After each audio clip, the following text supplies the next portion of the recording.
Hey everybody, hope this finds you amazingly well, swimming in the divine and the wonder and the awe of life. So today I'm going to read, yes, I know some of you have been waiting for this, another chapter of Charles Eisenstein's magnificent book, The More Beautiful World Our Hearts Know Is Possible. Today we're going to reach chapter 12, called NAIVETE. And I know I haven't read anything for over a year, and I started this book, and it's the second time I'm reading it. And then just a number of projects came in, and I had to get on with them, and they took up a lot of my energy in a beautiful way. And then I got two messages recently, just yesterday in fact, if you're watching it anyway, it's the January 2017, saying, hey, you know, we really enjoyed the book reading, and it inspired me. Sometimes you need a little nudge to continue and complete what you started in life. So let's dive straight in. Naivety. I love those who yearn for the impossible. We are entering unknown territory in which we have glimpsed a beautiful destination but don't know how to get there. It is inaccessible according to what we understand of causality. Things have to happen that we don't know how to make happen. If you don't make it happen and it happens, then how does it happen? Obviously, it happens as a gift. You may have noticed that very generous people themselves attract more gifts. Therefore, if we are giving our lives in service, we will experience more of these fortuitous events. These are key to a creative potency beyond the old conception of causality. Anything worth devoting a life to today requires some of these miracles, these things that we do not and cannot make happen, that come as gifts. Therefore, if you follow your own heart's guidance toward any of these worthwhile goals, your choices will seem to many, and sometimes to yourself, a little bit crazy. I know that feeling. Our situation is this. We see the goal, but don't know how to get there. That is true of anything genuinely new. To step into the attempt anyway is always an act of courage. At once arrogant and humble, arrogant because our confidence is unwarranted, humble because we put ourselves at the mercy of the unknown. Limited by what we know how to do, we accomplish only what we've been accomplishing. It's a great point. Limited by what we know how to do, we accomplish only what we've been accomplishing. Look at the planet. What we've been accomplishing isn't enough. In this book, I am calling for a kind of naivety, which ironically enough is one of the main criticisms of my work. Maybe I should embrace that epithet and call for even more of it. To be naive is to trust in the goodness of others when there is scant evidence of it. I love that. Scant meaning no evidence of it. Or to trust something might happen when you don't know how it could. Trusting in the unknown and the impossible. Of course, naivety is a curse when it obfuscates practical actions. But I'm talking about a situation where the practical is insufficient. That is where the planet is right now. And that is where many individuals are right now too, as they discover that the things they know how to get, they no longer want. I'm sure there's some of you out there in this very place right now.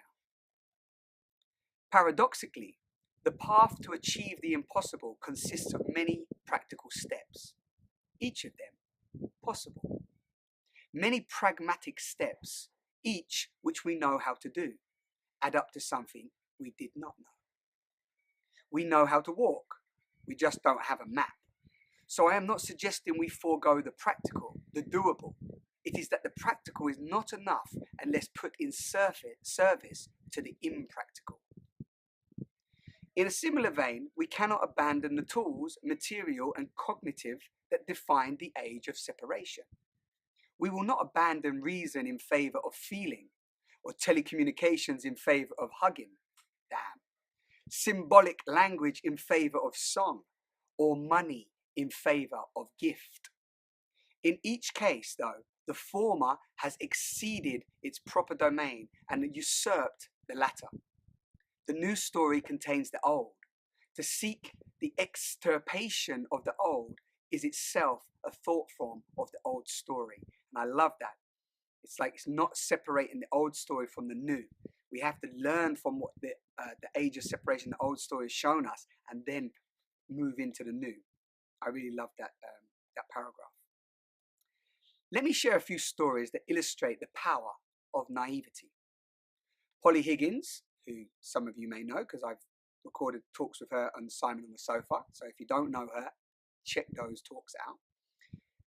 Polly Higgins is a barrister and the author of Eradicated Ecocide. For the last few years, she has been working to establish rights of nature and to make ecocide the 5th crime against peace recognized by the United Nations.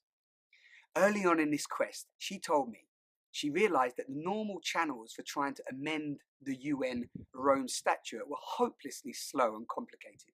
So, she decided to contact a high-level official directly whom she thought favorably disposed to such ideas as hers. Let's call him Mr. E for this conversation.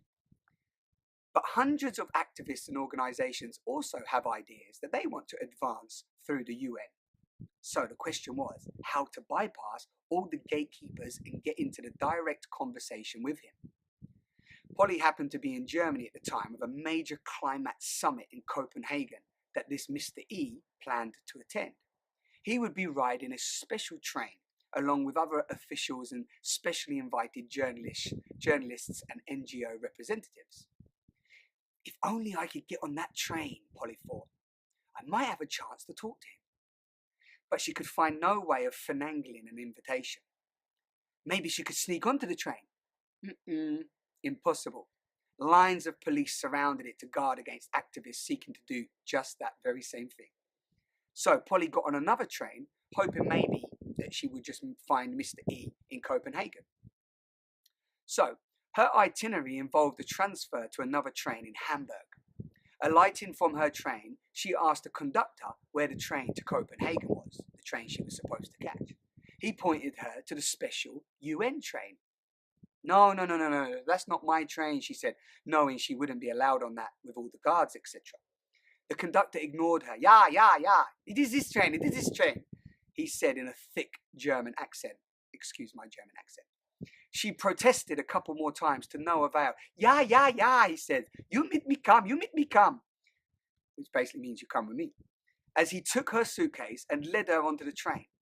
Escorted by this railroad official and dressed in her loyally attire, no one asked to see her invitation. Soon she was seated on the train. She texted an NGO friend who had been invited to ride the same train. I'm on coach number 2. Her friend texts back, inviting her up to her coach, where she was sitting across from the most interesting gentleman. I've been telling him all about you, she said. There is an empty seat next to him, funnily enough. You know who it was? Of course you do. It was Mr. E. Now, this is just one long trail of synchronistic events that has brought Polly before the EU Parliament, The Hague, and numerous other high-level bodies and given high visibility to the law of ecocide. It is a perfect example of putting the practical in service to the impractical. Anybody could have told Polly it was naive to think she could get her idea onto the UN agenda, when so many other organizations with far more resources and connections just cannot. Anyone could have told her it was naive to expect to have a personal conversation with Mr. E, when so many other activists are kept 100 meters from and behind the lines of police. The kinds of coincidences that Polly experiences are not something one can plan out in advance. Often they come as interruptions in whatever plan was in place to begin with. That is not to say we shouldn't plan as best we can.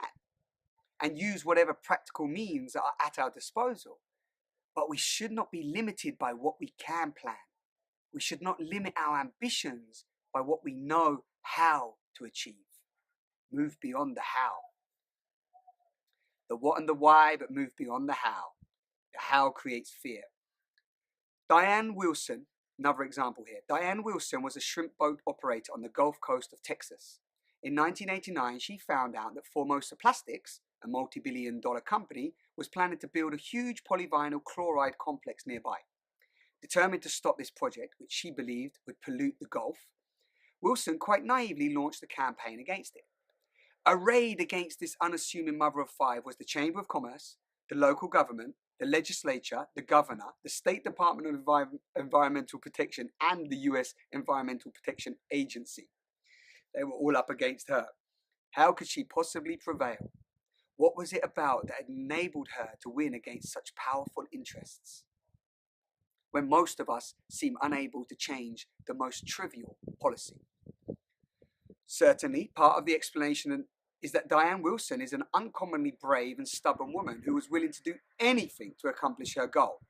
She'd go on a hunger strike, for example, or chain herself to a company fence. Over time, she also inspired numerous other people, some of them knowledgeable in the workings of the system, to join her cause. And perhaps her personal humility encouraged whistleblowers to seek her out. She had no plan. I never planned anything, she said. I just had intent and was willing to put myself at risk. And that's what she did. Not through any kind of financial or emotional manipulation. Like, she didn't make these people come to support her. She did not pay them to support her. She did not match financial force with financial force. These people, like her, had nothing to gain, not even the social benefits of being perceived as heroic, since anyone really who allied her was subject to ridicule. Beyond these gifts, which are not unexpected in our conventional understanding of the world, Diane Wilson was also aided by at least one fortuitous coincidence, when an EPA official called her up, mistaking her for another Diane, and divulged key information that led her to a breakthrough. Of course, we can easily dismiss this as mere coincidence, it could have happened to anybody. But could we also see it as an outcropping of a different kind of cause and effect from the force-based causality we are used to? Could this be about she was causing an effect with her elevated emotions and her intentions?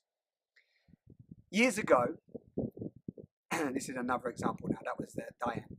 So, years ago, when I lived in Taiwan, I formed a friendship with some other young American guys who happened to declare to me one day that they intended to create a 3-day outdoor alternative music festival on the southern tip of the island. So we guys in our mid-20s were often declaring big plans over beers that, we'd forget the next day. The difference was that this event actually came to pass. Despite the fact that the band members had no money, spoke only rudimentary Chinese, indeed they had been in the country only a few months, but they said, we'll hire buses to transport everyone down there. We'll rent tents. We'll work out something with the local police. Who knows? And then the hard work. And then the gifts began.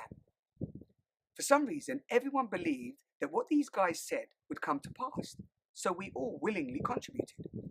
No one made any money off this venture. From top to bottom, it was done in the spirit of the gift. But aside from the gifts from other people that the organisers' generosity attracted, as with Diane Wilson, there were several unusual coincidences that landed as gifts upon the venture. One of them being the organisers needed a truck to haul down all the equipment. One day, one of the business English students asked, without knowing their needs or knowing what they were up to, seemingly, emphasis on seemingly, out of the blue, you wouldn't happen to need a truck, would you? And then just gave them a truck. This kind of thing happened repeatedly. A kind of magic seemed to surround the event. The local police were also no problem. I remember seeing one of them among the dancers, because for some reason they saw the event outside of their usual categories. The threat to law and order and the opportunity to extort and bribes, etc. So you can see, and now this is a message to the reader or to you listening. Have you ever been part of something like that? where everything seems to flow, where you find yourself again and again at the right place at the right time to encounter the exactly right person or right opportunity, where everything's needed just shows up, sometimes at the very last minute, in the most completely unanticipated of ways, where an invisible outside power seems to be conducting or coordinating everything and everyone.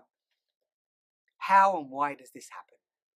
If we could somehow master technology of being in the right place at the right time, if we could learn to ride the flow of synchronicity, then we would have access to power greater than anything the world of force is capable of. There you have it. Chapter 12. Enjoy, people. I hope you love this chapter. I love it. I love how he brought naivety into how synchronicity is linked in with the gift. And if this is the first chapter you're watching, then the gift, living by the gift economy, if you want to call it, really making exchange sacred again and trusting that there is an intelligence, a field out there that comes and supports us when we really set a clear intention with elevated emotion towards something. We don't need to work out the hows. We just need to know what and why and go for it. And people show up, opportunities show up, resources show up, money shows up, everything shows up. But we have to trust in the unknown. We have to trust in the impossible. We have to drop all of our preconceived ideas of how it should and shouldn't happen. In a nutshell, we have to get ourselves out of the way. I love this chapter. Thank you to everybody that's watching these and listening to this. And thank you to you know who you are, who sent messages recently and encouraged me to complete what I had began by reading this book and sharing it with the world. So, are you part of the more beautiful world our hearts know is possible? I know that's what I am part of, and I invite you to become part of that too, by living, breathing, being, thinking, and putting into the collective field how you would like to see the world, how you would like to contribute to the story, the new story of the people, the story of interbeing, the story of unity, community, connection. Yes. Thank you for watching.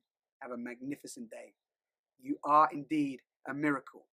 And if you don't believe that, then I'm afraid I can't make you believe it. It's actually beyond belief. It's just a knowing. You are a miracle. Thank you.